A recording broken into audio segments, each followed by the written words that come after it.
All right, John Torpey, thank you for doing this with me. I really appreciate this. Coach Torpey, little bio here, went to Calvert Hall, right? Three-time captain in Ohio State.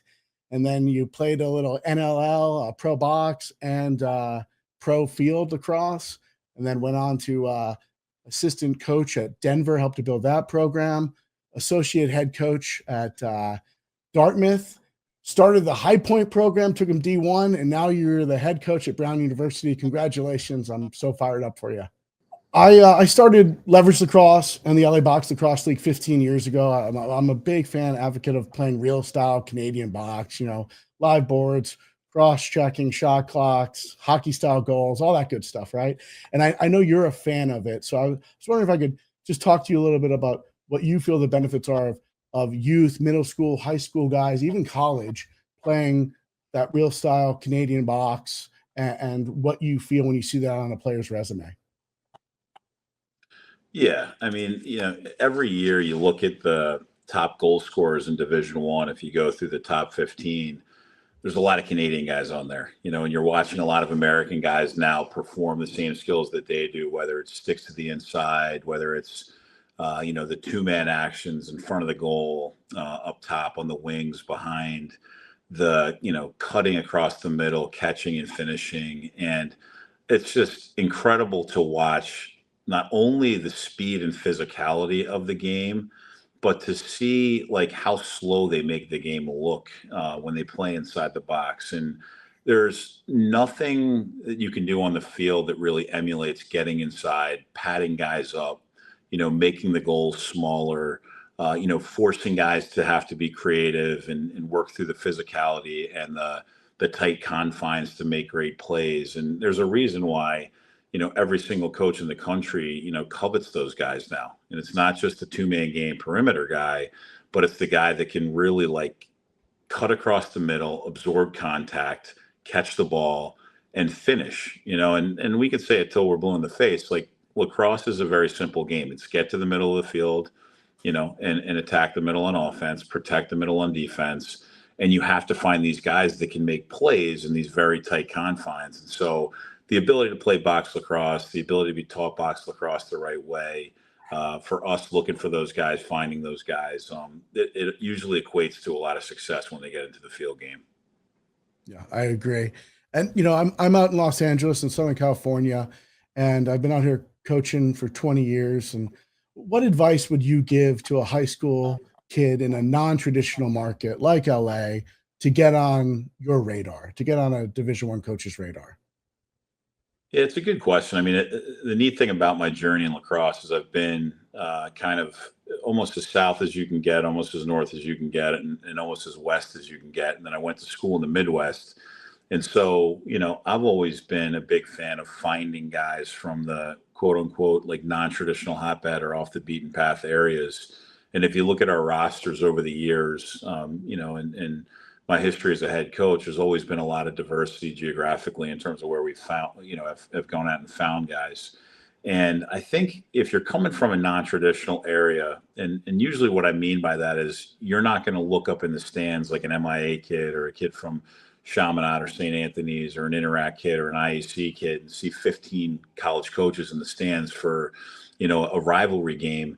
You've got to really go out and do, the homework and do the work on your own. You've got to rely on some people that are trusted back east. And so the more you can get to showcases, prospect camps, the more you can align yourself with great club organizations, the more you can, give coaches information in terms of film, and not just have a film from your freshman year, but an updated film every single time you play against somebody that's of a caliber of a Division I, 2, or 3 athlete. As a non-traditional person, you're just going to have to, market yourself a little more. You're going to have to, work a little bit harder. But I could tell you, like any great coach is going to go to whatever lengths they have to find someone that's going to be an impact player for them. And the beautiful thing about California is the organizations that are out there now, club-wise, have done such a great job of putting these kids in a great light. And there's a lot of really good people in the game out there that have done, tremendous things to give kids opportunities maybe they weren't afforded, 20, 25 years ago. So it's becoming a place that college coaches are, it's a first, second, third stop for a lot of people to get the best guys out of there. Fantastic. I love it. So two-sport athletes in high school, for example, my son, young, but he wants to play football, lacrosse. What are your thoughts on the two-sport athlete? And if they're, a stud football, basketball guy, hockey guy, do you want to see their football, hockey, basketball highlights as well? Yeah, I think those guys always stand out. I think anybody that would tell you they want to just a lacrosse player, isn't probably telling you the truth. And I've always felt like if you're playing a high end, at a high end place in an off the beaten path area where football is really good or basketball is really good, it demands a lot of your time. And so for me, if you're talking about a 3-sport athlete in California, to look at the competition that those kids are playing against, they're going to be 33% of the version of what they're going to be by the time they get here and they play lacrosse full time. If it's a 2-sport athlete, it's 50% of the version of what they're going to be when they get here full time.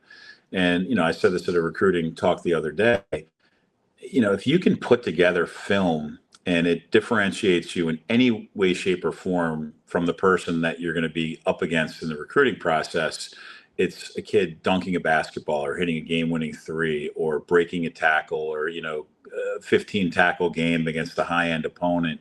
And you're putting in, who you're competing against there. And it's somebody that's playing Division I football or playing high-end Division I basketball or Division III basketball. Like, that means something to myself and my staff. I mean, I love showing that type of stuff. I always have to the guys I work with.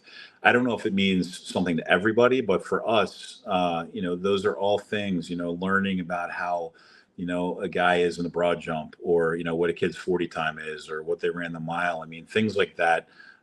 It's not an overload of information for people that are constantly looking for, well, what gives this guy the edge over this guy? So I think that stuff is all very important.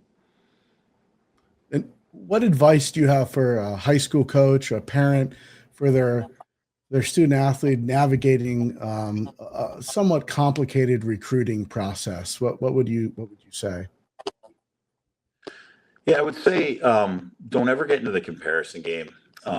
Where you look at what other people are doing. I think, blanket statements are made on the recruiting process quite often. And I think they typically pertain to the 1% that are going to get the phone call at midnight on the 1st of September.